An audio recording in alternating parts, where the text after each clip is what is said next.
What's going on, guys? Welcome to day 852 billion of quarantine. Maybe it feels that way. I'm really excited for today's episode because, it's been a little bit of time here in quarantine, and I was looking at I got a Google notification, and the word diets was up trending for my Google alert 45% from where it usually is at this time of year. And just to remind you, it's like right about before summer, so it's a very popular time of year to begin with. So up 45% from where it normally is. And, we've had a lot of time in quarantine, and I couldn't sleep the other night, so I went, because what else am I doing? I went through all of our active clients, and we have hundreds of active clients.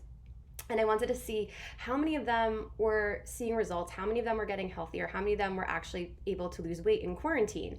And 85% of our clients have been losing weight in quarantine, which is insane.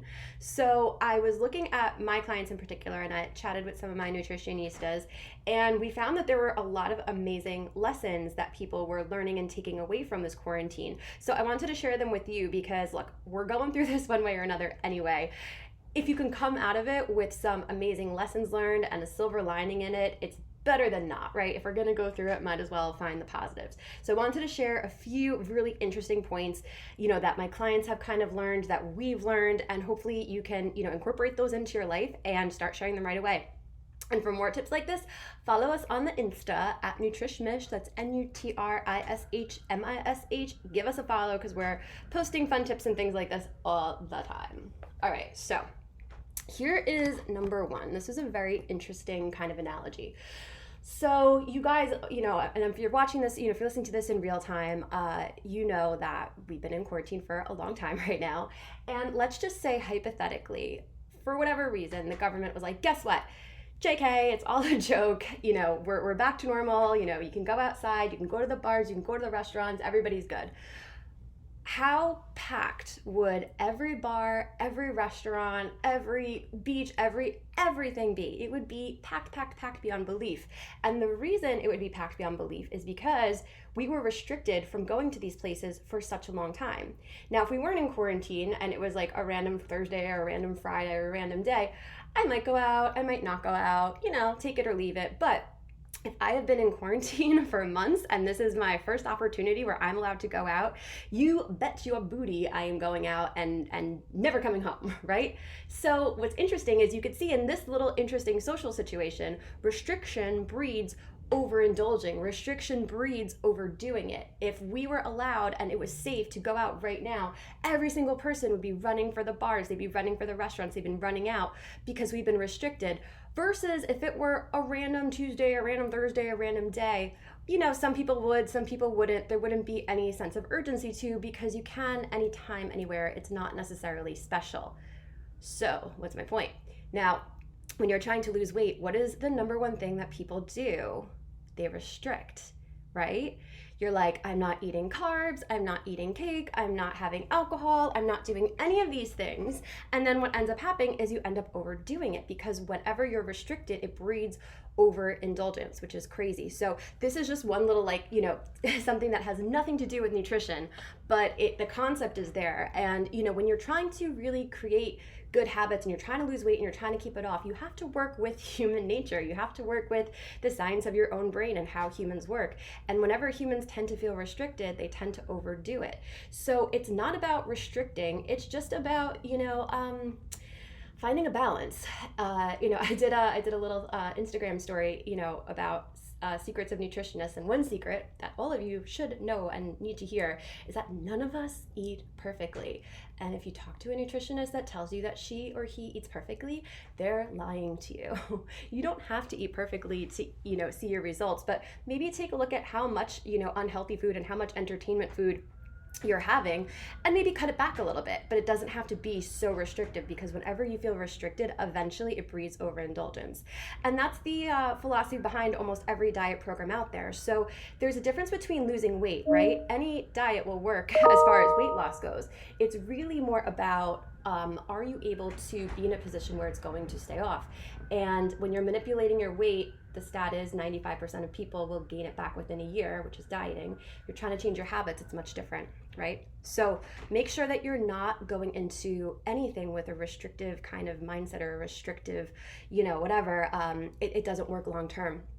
So that's tip number one, and interesting kind of parallel to quarantine, because you can really understand what that feels like and think about it a little bit differently. So your little action item there is, maybe jot down all of the things that you're eating that aren't the healthiest, right? So basically anything that doesn't have nutritional value. Easy place to start.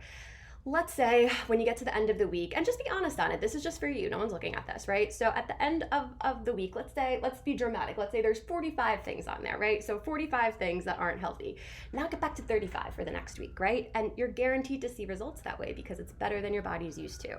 Don't restrict. If you go from 45 to 0, it's never gonna stick. It's not a natural progression. All right, so that's quarantine lesson number 1.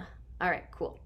Number 2, I would take this opportunity to hone your skills down, all right? So when I was growing up, my mom didn't work, right? And she's Italian. So I thought cooking was this 6-hour ordeal, and I wanted no part of it for the longest time. But eventually I realized that you don't have to make it a 12-hour ordeal. It could be very simple.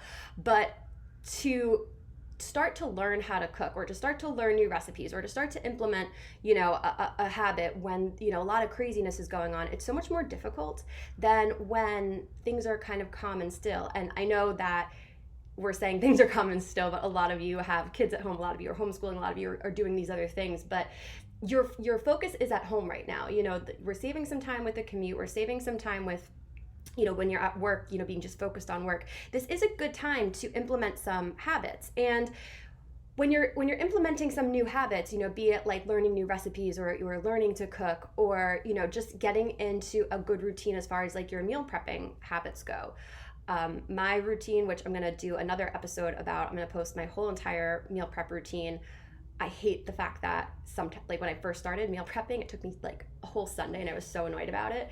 You have to refine it down to a point where it doesn't take too much time. But to do that with commuting and working and parenting and all this other stuff, it's a lot more complicated. If you could do it when things are a little bit more still and a little bit more quiet, it makes it very easy. And then when we add in that, all right, now we have to go back to the office. Now we, are going out to eat more. Now we're doing all this stuff. When we add the normal kind of chaos of life back into it, you already have a nice stable foundation with that skill. So it's not going to be hard to transfer over. It's very similar to learning how to ride your bike with training wheels. So you learn how to ride your bike with training wheels, you kind of understand what it feels like, and then you take the training wheels off. And it's so much easier to do that than go from walking and never having ridden a bike before to riding a two-wheeler, right? Now, fun fact, I don't know how to ride a bike, but I know, isn't that sad? But I want to comment for anybody listening who doesn't know how to ride a bike. I found a few adults who don't know how, but you guys get the analogy. That's my understanding of it. Okay, so if you can get into some good foundational habits now, they're going to be so much easier to transfer over once kind of quarantine is over and once we add some of the chaoses of life back into it. All right, so think about, all right, do I want to learn some new recipes? Do I want to refine my meal prepping process? Do I want to come up with some easy kind of plan B meals that I could throw together when, we do have 100 sports and I'm, going crazy? Do I want to try to, get in the habit of just tracking my food to see what I'm eating? Do I want to try to develop a good relationship with the scale? Whatever it is, figure out what your thing is and do it now when things are a little bit more still. And once things get a little bit more crazy and we add some of the chaos back into it, you'll have a much, much stronger foundation. And my last little tip here is get yourself into a really solid routine. Pick one thing that you want to get into a routine with. So one thing that I've chosen is exercise. I wanted to get into a good home exercise routine. Now, I have so many ways of getting exercise in normally. I do belong to a gym. I also have a gym in my apartment complex. My apartment complex also actually has Peloton bikes. So I literally have no excuse as to why I can't work out, except when the pandemic happens and all of my gyms and fitness things close. And I'm like, okay, now what? So I took this as an opportunity to try to get into a really good home exercise routine, because once quarantine is over, I'm probably not going to work out from home like this, like I am now, but it's a good tool to have in my toolkit because, a hammer doesn't work for everything. Sometimes you need a screwdriver, right? So it's happened before where I'm, I know I need to exercise, but the idea of going to the gym, it just seems too far. And as terrible as it sounds, even the idea of going downstairs just kind of seems annoying. I don't want to have to like change, my clothes or put whatever it may be. But now I have this really great thing that I can do at home, anytime, anywhere, any place, because it's so much easier. And I'm not saying I'm going to work out, like I said, in my apartment all the time. But if I'm in a situation where I know I don't want to go all the way to the gym, and I know I just, the idea of going downstairs and committing to a significant chunk of time down there isn't something that I want to do. I just want something quick and easy and something that I could do, at the drop of a hat or in between phone calls or in between appointments or whatever. Now I have such a comfort level with that. So that's something that I didn't have before. So I would, take a look at your exercise routine, or any routine really, and develop a very good, stable ritual with that. And again, once quarantine is over, you might not use that habit or that ritual in the exact same way that you're doing it now, but it's a good tool to have in your toolkit. And if you do want to do exercise, this is like the perfect time, because all the streaming services, are free right now. They all have great free trials. I've tried so many of them. There's amazing ones out there. And one thing is, and I have my fiance to thank for this. He's a trainer, so that makes it obviously a little bit easier. We've been working out together. But like those bands that you see people using, I've seen people using them, and honestly, I had no frigging idea how to use them. They look easy when the person's like, oh, let me just attach this to the door and this to the window and, whatever it may be. I never really knew how to use them, but now in quarantine, we've been using them quite a bit. So now I actually know how to use them myself, which is really cool. So again, use this opportunity to develop these skills and routines and habits that you didn't have before. And then once quarantine is over, you'll walk away with such a stronger and stable foundation. So just to recap, don't restrict. Restriction breeds overindulgence, and we have this really interesting social parallel going on right now that you can use as an example to really understand how that feels. So instead, take inventory of, just for example, the things you're eating that maybe aren't the best, and see how many times it's happening and just reduce it. That's the easiest place to start, and it's effective, I promise you. Number 2, try to, learn a skill that maybe you didn't have down before so much, like learn a new recipe, learn to cook, whatever it may be. If you can kind of like learn this new skill and then, or develop this new routine, whatever it may be, once quarantine is over, you'll have such a more stable, strong foundation with it. And then lastly, try to find different ways of doing things so that once, life is kind of back to normal, you're going to have more tools in your toolkit, So now I have, an exercise routine for when I do want to go to the gym. I have an exercise routine for when I can, spend a significant amount of time, downstairs in my apartment complex. And now I have something that I could do really quickly in between clients that I don't even have to really like leave my apartment for, which I'd never had that in the past. So like I said, this is not an ideal situation. I get that. We all get that. But if you can walk away with some really great skills, what an amazing use of your time. And it's possible because, like I said, 85% of our clients have been losing weight during this quarantine. So if it's possible for them, it is 100% possible for you.